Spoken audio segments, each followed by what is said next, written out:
My son told everyone he was taking care of me. He said it at church with one hand on my shoulder and the other holding my cane like proof. He said it to the neighbors when they brought casseroles after my husband died. He even said it to my doctor, smiling that soft, patient smile people use when they want the world to believe an old woman is becoming difficult. Mom shouldn't be alone anymore, Daniel said. I'm just trying to keep her safe. And for a while, I believed him. I wanted to believe him. After 42 years of being his mother, after packing his lunches, paying for his braces, sitting awake through every fever and every heartbreak, I thought maybe this was the season when my son finally became the man his father hoped he would be. Then I saw the contract. It was tucked inside a blue folder in my late husband's office, under a stack of mortgage papers. Daniel must have thought I was too tired, too slow, or too trusting to open.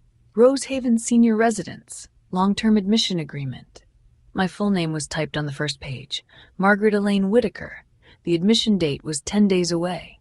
The second page said my Social Security and pension would be redirected to cover my care. The third page named Daniel as my authorized financial representative. And the last page had a signature that looked almost like mine, except for one thing. I hadn't signed it. I was still holding that paper when I heard Daniel and his wife Lauren talking in the hallway.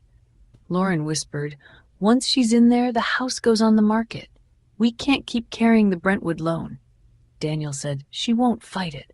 Mom hates conflict. She'll cry, then she'll sign whatever I put in front of her." I sat in my husband's chair, the chair Thomas had died in 14 months earlier, and felt something inside me go very still. Daniel thought he was moving his mother into a nursing home. He thought he was taking over my house, my pension, my bank accounts, and whatever years I had left. But my son didn't know one thing. Rosehaven was not just a nursing home. The land beneath it belonged to the Whitaker Family Care Trust. And when my husband wrote that trust, he added one final clause for exactly this moment. So when Daniel walked into the lawyer's office 2 days later, smiling like a man about to inherit everything, he had no idea that the contract he forged to erase me was about to erase him. Franklin, Tennessee is the kind of town where people remember your maiden name before they remember your first one. My husband, Thomas Whitaker, used to say that with a smile whenever we walked into church and someone called me one of the Carver girls, even though I had been Mrs. Whitaker for 46 years. Franklin had changed around us. The old feed store became a wine bar. The hardware store where Thomas bought nails by the pound became a boutique selling candles named after emotions. But our house on Magnolia Bend stayed the same. White siding, green shutters, a porch wide enough for 3 rocking chairs and 1 old dog, though the dog had been gone for 8 years. A live oak stood in the front yard, its branches stretching over the driveway like it was still trying to protect everyone who parked there. Thomas and I bought that house in 1979 with a loan, 2 teaching salaries, and more optimism than sense. We raised Daniel there. We buried my father from that living room. We hosted every Thanksgiving, every Easter egg hunt, every Christmas morning where Daniel came down the stairs in footed pajamas and pretended not to believe in Santa while checking the cookies anyway. After Thomas died, the house became too quiet. Not empty, exactly. A house filled with 46 years of marriage is never empty. His reading glasses were still on the desk in his office. His old Vanderbilt sweatshirt still hung on the hook by the laundry room. There were coffee stains on the workbench in the garage shaped like tiny brown moons. But quiet has weight when you live alone long enough. It settles into the corners. It sits across from you at dinner. Daniel started coming by more after my fall. It wasn't dramatic. I slipped on a towel in the laundry room and landed hard on my hip. Nothing broken. The doctor said I was lucky. Daniel said luck had nothing to do with it. "You scared me, Mom?" he said, standing in my kitchen with his sleeves rolled up like he had just finished saving me from a burning building. "You could have been lying there for hours." "I was lying there for 6 minutes," I said. Mrs. Henderson heard me yell. "That's not the point." He opened my refrigerator without asking and started throwing away leftovers. "This chicken is 3 days old. It's soup chicken. It's garbage now." I watched him toss it into the trash. There was a time when that same boy refused to eat anything but buttered noodles and orange slices. I used to cut the orange peels off because he said the white part tasted like medicine. Mothers remember things like that. We remember the tiny, helpless versions of people who later learn how to hurt us. Still, I wanted to believe he was worried. Daniel was my only child, my one son, the boy I had prayed for after 2 miscarriages and a year of doctors telling me to stop hoping so hard. When he was born, Thomas cried in the hospital room and whispered, "He's here, Maggie. Our boy is here." Maybe that was where the trouble started. Maybe we loved him like a miracle until he began to believe being loved and being owed were the same thing. At first, Daniel's help seemed harmless. He replaced the loose handrail by the back steps. He put brighter bulbs in the hallway. He programmed his number into my phone under emergency, even though it had already been there for 20 years. Then he asked if I wanted him to look over my bills. "Just for a month or 2, he said, "until you're steady on your feet. I've been paying bills since before you knew how to spell mortgage." He smiled gently, the way people smile when they think age has made you adorable instead of experienced. "I know, Mom, but Dad handled a lot too." That landed where he meant it to land. Thomas had handled the larger accounts, the trust papers, the rental property statements, the business leases from the old medical building we owned outside town. I knew they existed, of course. I was his wife, not his houseplant. But Thomas had always been better with lawyers and ledgers, and I had let him be better because marriage is full of little divisions you don't question until one chair at the table is empty. So I gave Daniel the electric bill, then the insurance renewal, then the property tax notice. Each time, he took the envelope from my hand with that same careful expression. "See," he would say, "this is what I mean by taking care of you." His wife Lauren started coming too. Lauren had never liked my house. She called it classic when she meant outdated and full of character, when she meant expensive to renovate. She walked through my living room as if mentally removing my furniture. One Saturday afternoon, I found her standing in the dining room doorway, holding her phone up. "What are you doing?" I asked. She jumped, then smiled too quickly.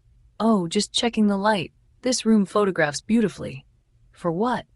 "Nothing. Just inspiration." That evening, I heard her on the porch with Daniel. "If we staged it right, this place could go for $8.50, maybe $9, she said. "People from Nashville would eat this up." Daniel murmured something I couldn't hear. Then Lauren said, sharper, "We can't keep carrying Brentwood forever." When I stepped outside, both of them turned. "Everything okay?" Daniel asked. I looked at my son, then at my daughter-in-law, then at the oak tree dropping leaves across the porch steps Thomas used to sweep every Sunday morning. "I was about to ask you the same thing." Daniel came over and kissed my forehead. "Don't worry, Mom," he said. "I've got everything under control." And that was the first time his promise didn't feel like comfort. It felt like a warning. The first thing Daniel changed was the mailbox key. He didn't ask. He just came by on a Tuesday morning with a small brass key on a new ring and set it beside my coffee cup like he was doing me a favor. "Post office said the old lock was sticking," he told me. "The old lock was fine." "Mom, you had 3 bank statements sitting out there last week. They were in my mailbox, and anyone could have taken them." I looked at him over the rim of my mug. Daniel had always been good at making control sound like concern. Even as a teenager, he could turn a missing curfew into my fault for worrying too much. Thomas used to say that boy could argue rain into being dry. I should have listened harder to that. After the mailbox came the phone calls. My bank called one afternoon while I was folding towels in the laundry room. The young man on the line was polite, careful, and so nervous I could hear him reading from a screen. "Mrs. Whitaker, we received a request to add Daniel Whitaker as an authorized contact on your primary checking account." I set the towel down slowly. "I didn't request that." There was a pause. "Your son indicated he was helping manage your affairs." "My son indicates a lot of things." "I understand. We just need verbal confirmation from you before making any changes." "No," I said. "Do not add him." Another pause, then softer. "Of course, ma'am." When Daniel came by that evening, I asked him about it. He didn't deny it. That was what bothered me most. He stood in my kitchen, opening my pantry, checking expiration dates like a man inspecting property he had already bought. I was trying to simplify things, he said, by adding yourself to my bank account, by making sure nothing gets missed. I have never missed a payment in my life. Mom, he turned around then, holding a box of crackers. You fell. There it was again, the fall.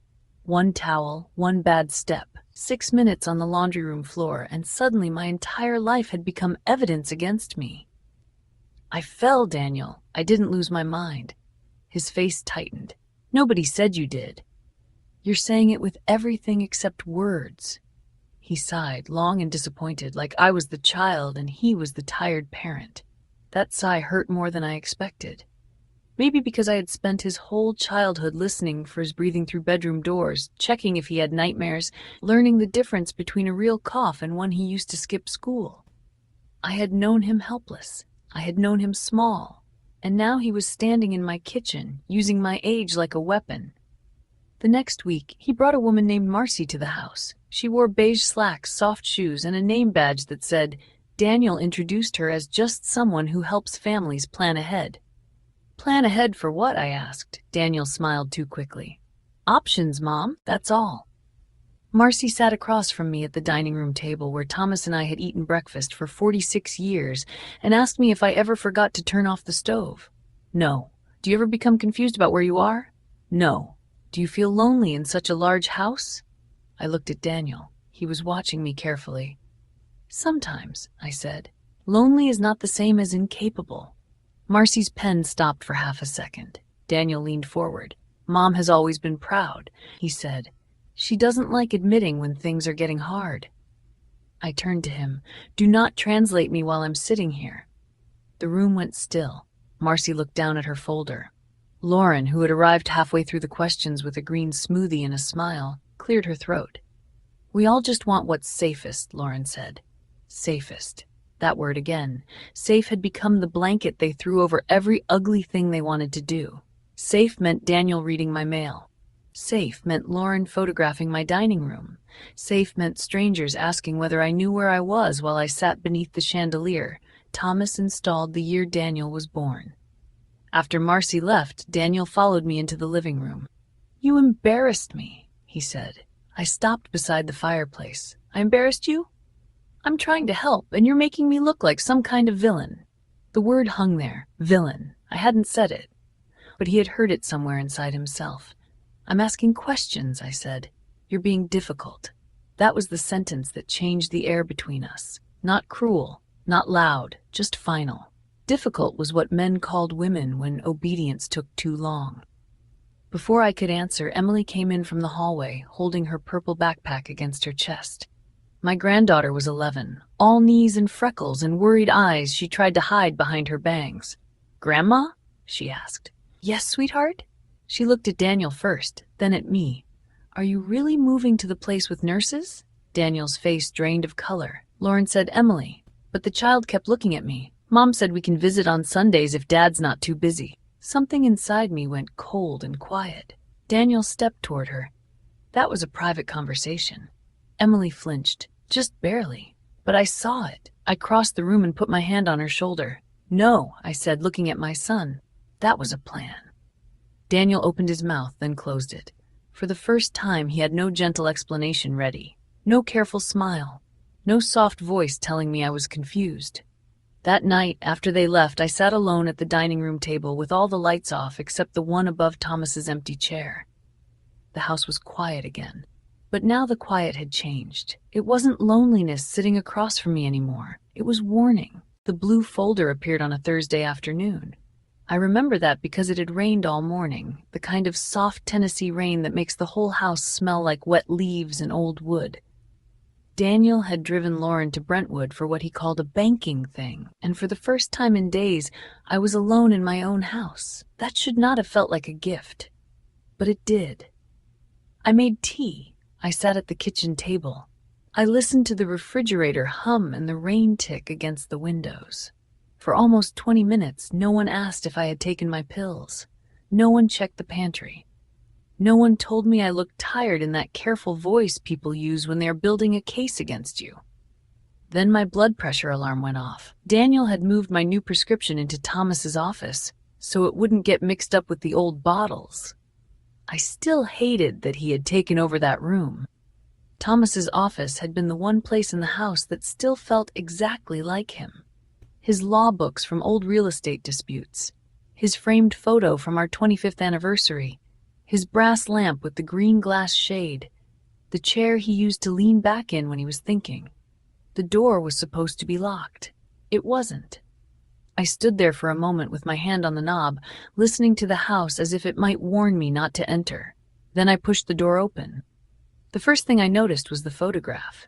Our wedding photo, the one Thomas kept on his desk for 46 years, had been turned face down. In its place sat Daniel's laptop, a stack of loan papers, a calculator, and 3 empty coffee cups. My husband's office no longer looked like a memory. It looked like a transaction. I found my prescription in the top drawer beside a roll of packing tape.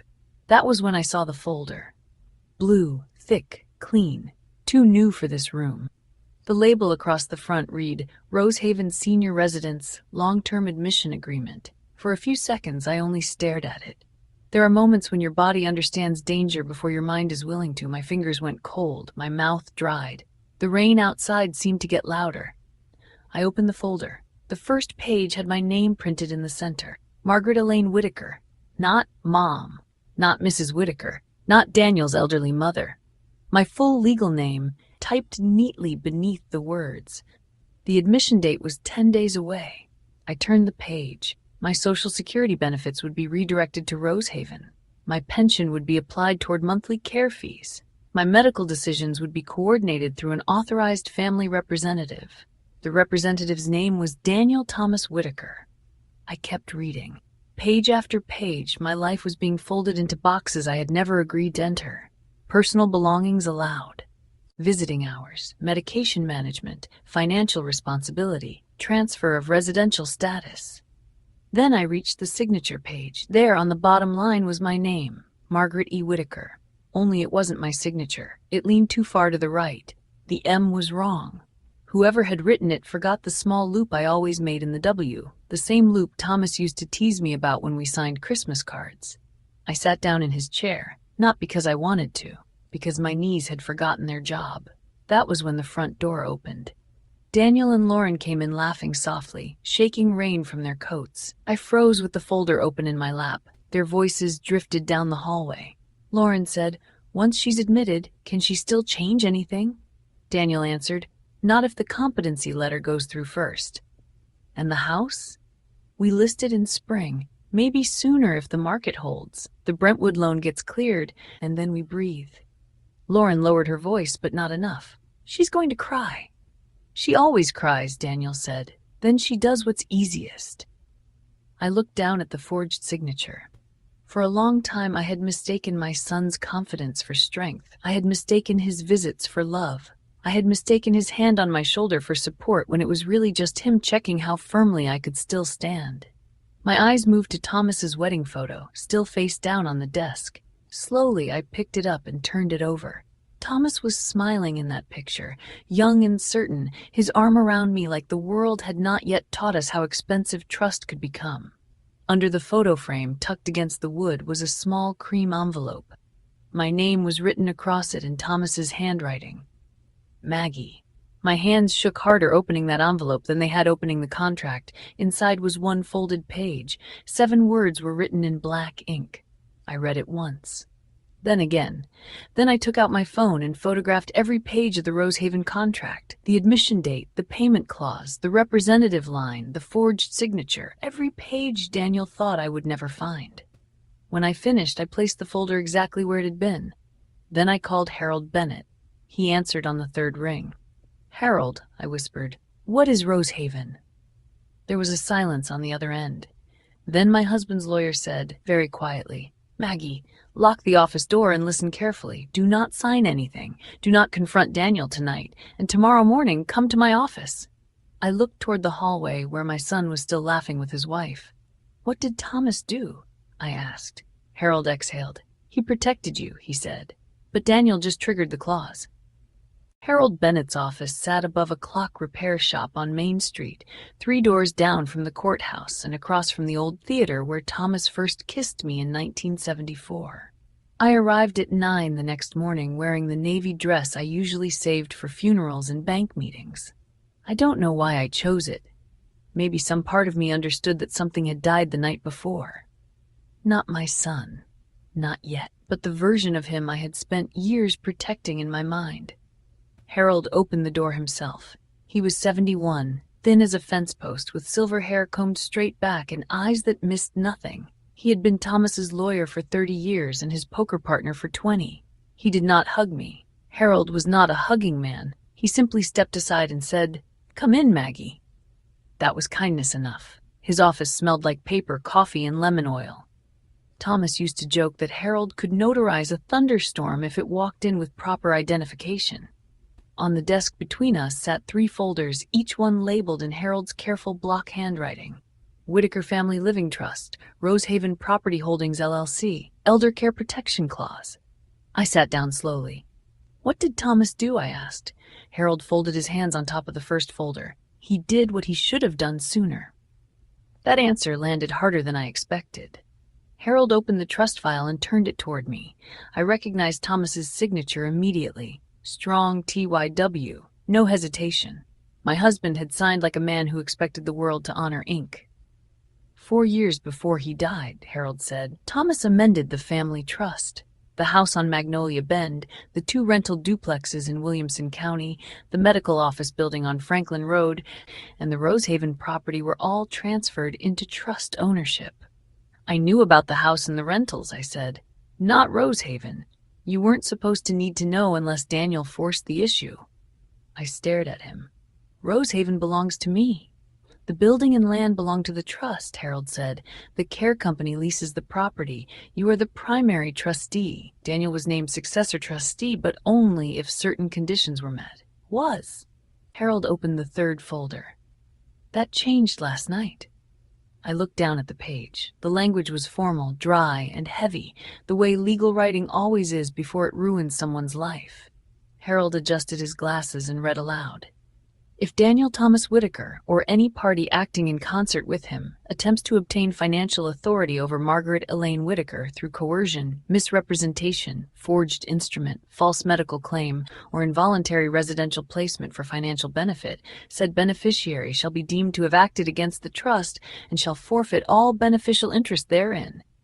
My throat closed. Thomas had written my name into a shield. Harold let the silence breathe. "He knew," I whispered. "He suspected." "About Daniel?"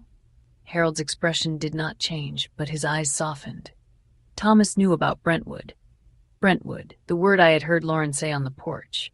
The word that had lived inside their conversations like a locked room. Harold took a document from the 2nd folder and slid it across the desk. It was a loan summary. Daniel and Lauren had bought a spec home in Brentwood 2 years earlier, expecting to renovate it, flip it, and walk away with a profit large enough to make them look smarter than they were. But interest rates rose. Contractors walked off the job. The house sat unfinished.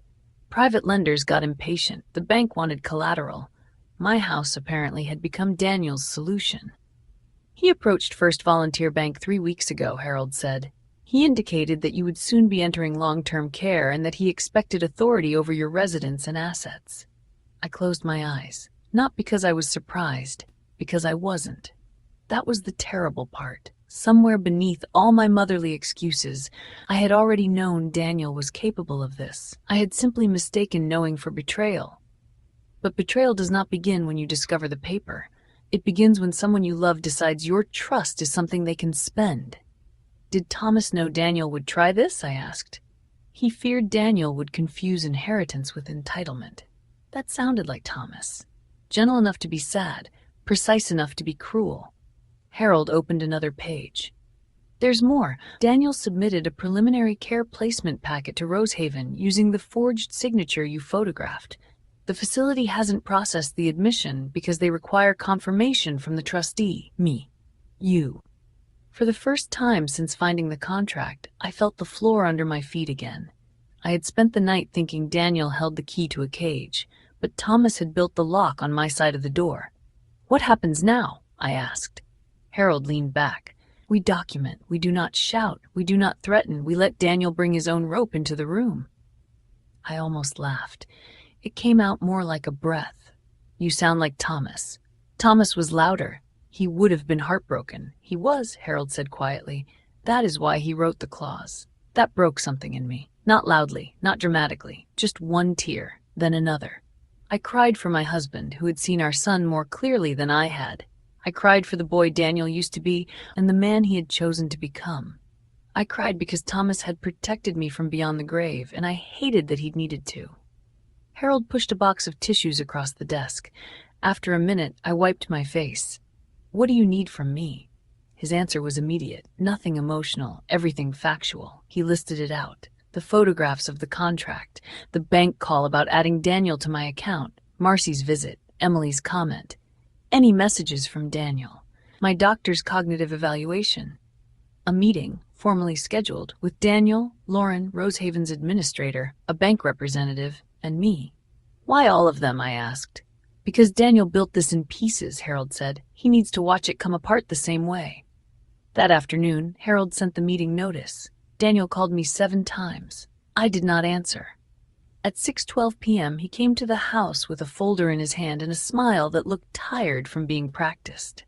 "Mom," he said, stepping into the kitchen, "we need to get some forms signed before tomorrow. Nothing serious, just to make things easier." He placed the papers in front of me and uncapped a pen. I looked at the signature line, "Durable power of attorney." Then I looked at my son. For 42 years, I had seen the baby I brought home from Williamson Medical Center whenever I looked at Daniel. That night, for the first time, I saw only a man handing his mother a pen and hoping love had made her stupid. I folded my hands in my lap. "I think," I said calmly, "I'd like Harold to review it first." Daniel's smile disappeared, and there it was. Not worry, not love, fear. The meeting was scheduled for Thursday at 10 in the morning. Daniel arrived at Harold Bennett's office at 9:52, which told me everything I needed to know. My son was late to birthdays, late to dinners, late to hospital visits when Thomas was dying, but he was early to anything that smelled like money. He wore a navy suit and the gold watch Thomas had given him for college graduation. Lauren came in behind him with a leather tote, her hair smooth, her smile thin and ready. She looked at me the way people look at furniture they plan to remove but have not yet hired movers for. "Mom," Daniel said, bending to kiss my cheek. I turned my face slightly. His lips landed somewhere near my temple. For half a second, hurt flashed in his eyes. Or maybe pride. Sometimes they wear the same mask. Around the conference table sat Harold, a representative from First Volunteer Bank named Mr. Ellison, Rosehaven's administrator, Claire Monroe, and Dr. Patel, my primary physician of 12 years. Daniel noticed the room one person at a time, and with each face, his confidence changed shape. "What's this?" he asked. Harold adjusted the folder in front of him. "A care planning and trust review meeting." Daniel laughed once. "A trust review? I thought we were here to discuss Mom's transition." "My transition," I repeated. Lauren placed a hand over Daniel's wrist. "Margaret, this is emotional. Nobody is trying to take anything from you." That was the first lie of the morning, and it was not even 10 o'clock yet.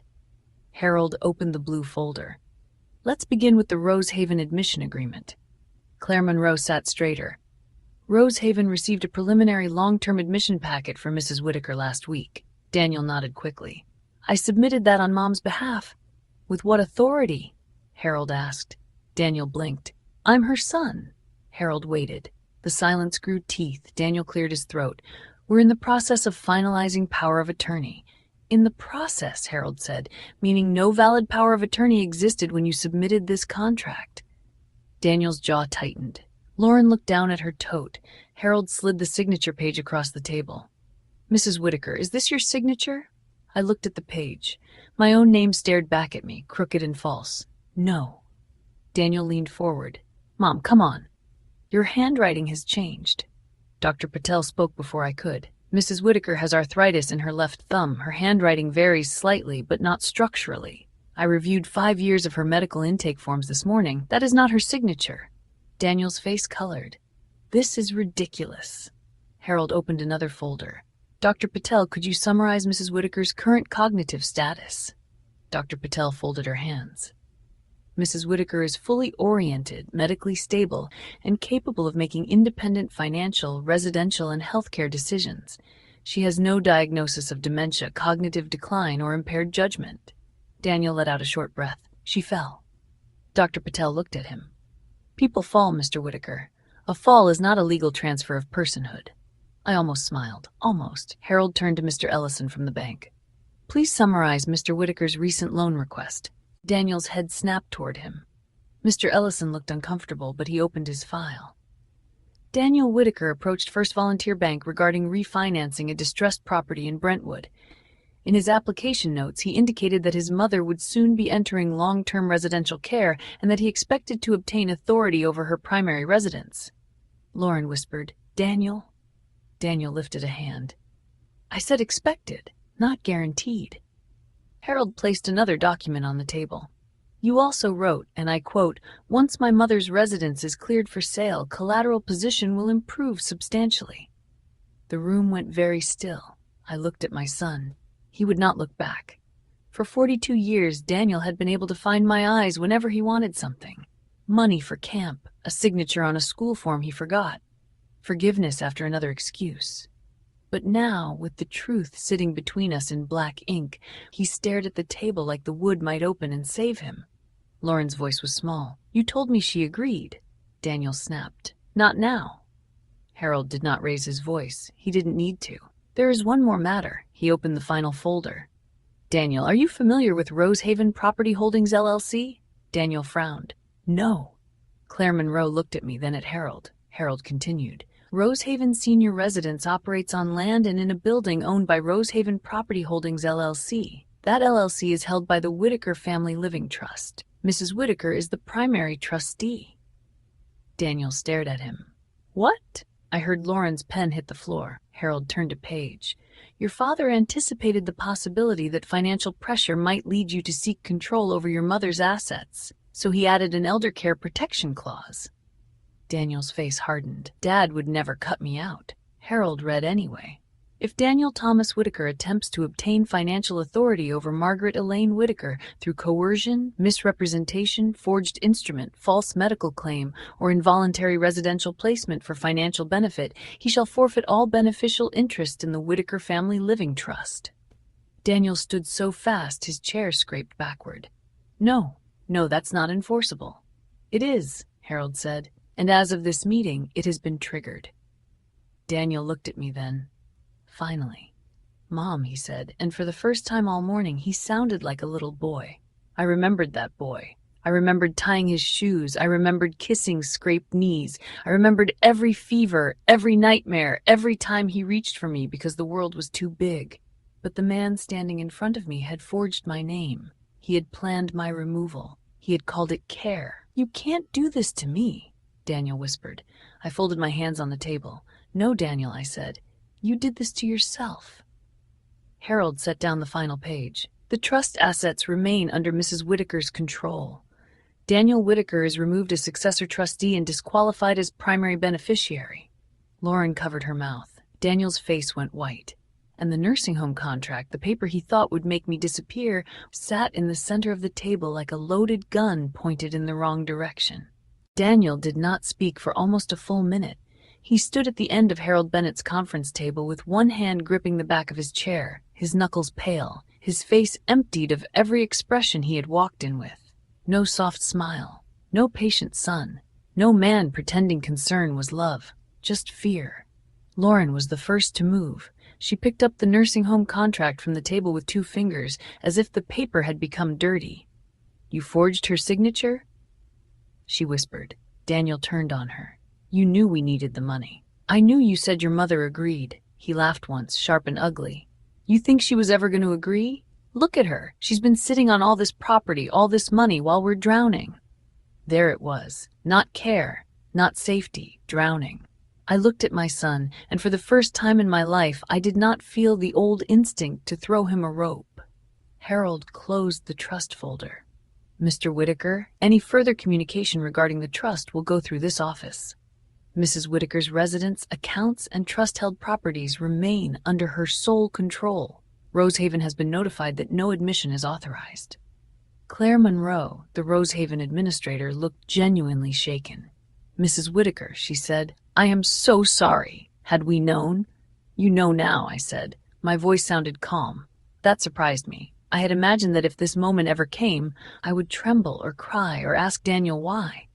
But sitting there, surrounded by every document he had used to try to erase me, I realized why was not a question he deserved anymore. Daniel looked at me. Mom, he said, softer now. Please. That one word almost broke me. Please.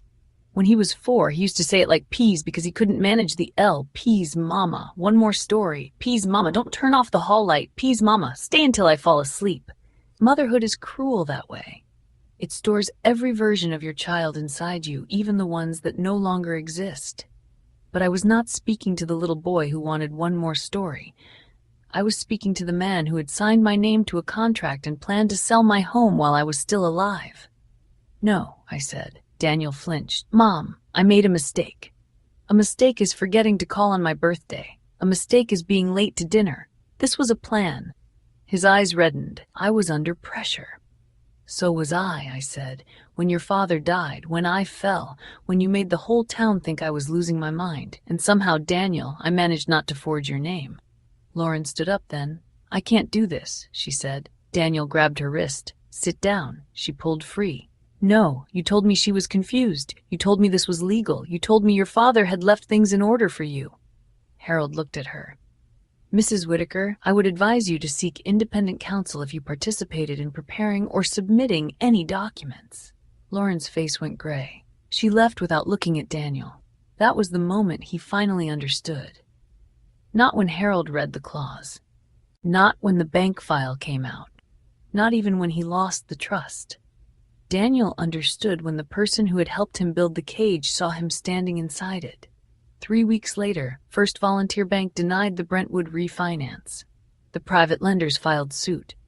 Lauren moved into her sister's guest room in Murfreesboro and stopped posting pictures of Sunday brunch.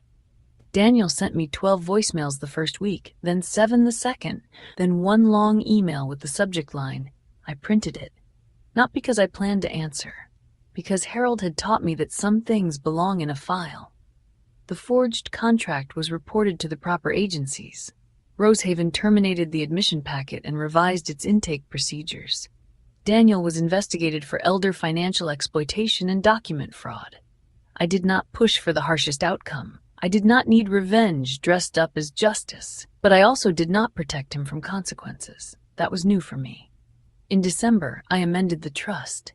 Emily's education fund stayed intact, untouchable by either parent. A portion of the Rosehaven lease income was redirected into a legal aid fund for seniors facing coercive placement by family members. Daniel was removed permanently as successor trustee. If he ever received anything from me, it would be through conditions Harold described as firm but not cruel. I called them honest. The first Sunday after Christmas, Emily came to visit. She stood on my porch holding a paper bag of sugar cookies and looking too serious for 11. Grandma, she said, are you going to live here forever? I looked back at the house, the white siding, the green shutters, the oak tree dropping winter leaves across the walk. Thomas's office window catching the afternoon light. For as long as I choose, I said. She smiled. That spring, Rosehaven invited me to a small dedication ceremony. Not as a resident, as trustee. They had renovated the community wing, and at the entrance, mounted on a brass plaque, were the words, "The Thomas and Margaret Whitaker Family Care Wing." Daniel was there because Harold required his signature on final trust documents. He looked thinner, older. For once, he did not fill the room with his voice. As I passed him, he whispered, I really was going to take care of you. I stopped. For 1 second, I let myself look at him fully. Not as the miracle baby, not as Thomas's son, not as the boy who once needed the hall light left on, as the man he had become. No, Daniel, I said, you were going to store me somewhere. Then I walked past him and into the wing that carried my name. People think losing family happens all at once. It doesn't. It happens one excuse at a time, one open bank statement, one lie told in a doctor's office, one forged signature at the bottom of a page you were never meant to see. My son said he would take care of me. Then I saw the nursing home contract, and by the time he realized whose name was really on the building, he had already signed away everything he thought he was about to inherit.